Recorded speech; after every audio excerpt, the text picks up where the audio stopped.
I am Tracey Masella. I'm a clinical social worker and I'm the Adolescent Transitional Living Program Manager at Silver Hill Hospital.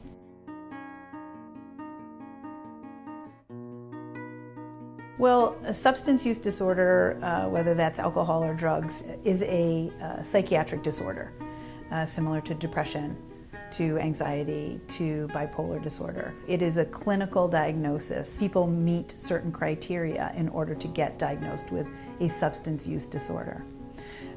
So people that are in treatment for substance use disorder have usually met a set of criteria in their life that leads them to treatment. Very often there's a co-occurring disorder such as a mood disorder, depression or anxiety.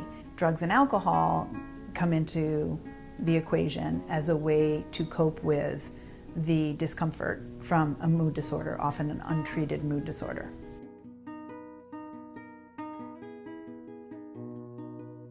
Well, there's a lot of stigma about any mental illness in our country, still in the world. So many people don't want to talk about anything that is in the domain of mental health or behavioral health.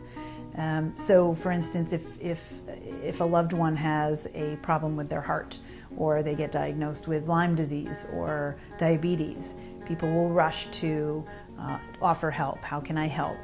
What can I do? I know this specialist. How about this specialist?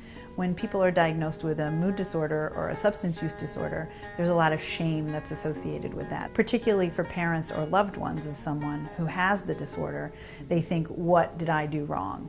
Was I a bad parent? What could I have done different?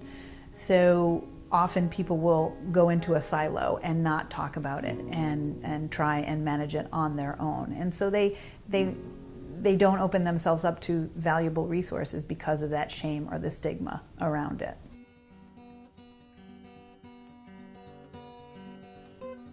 That there is help.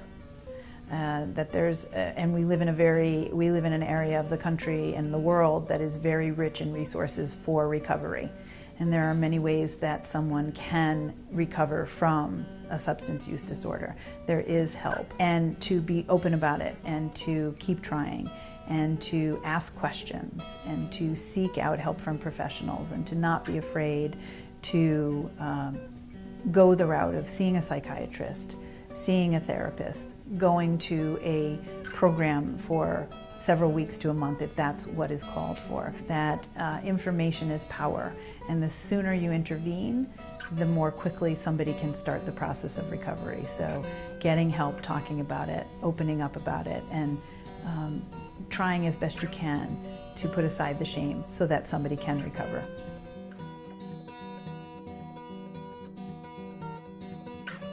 I think that we need to be open and honest, and projects like the Overdose Awareness Day is one of the ways that we can open this discussion and have it be more of a community issue. And the more we know about who is affected by this disorder, right? So to get rid of the idea that it's somebody who lives on the streets, somebody who is mentally ill in other ways, right? Schizophrenia or bipolar disorder, that no, in fact, everybody we know has someone in their family that is struggling with substances. And so the more that we open this discussion up as a community and welcome those people to get help, I think is a great first step.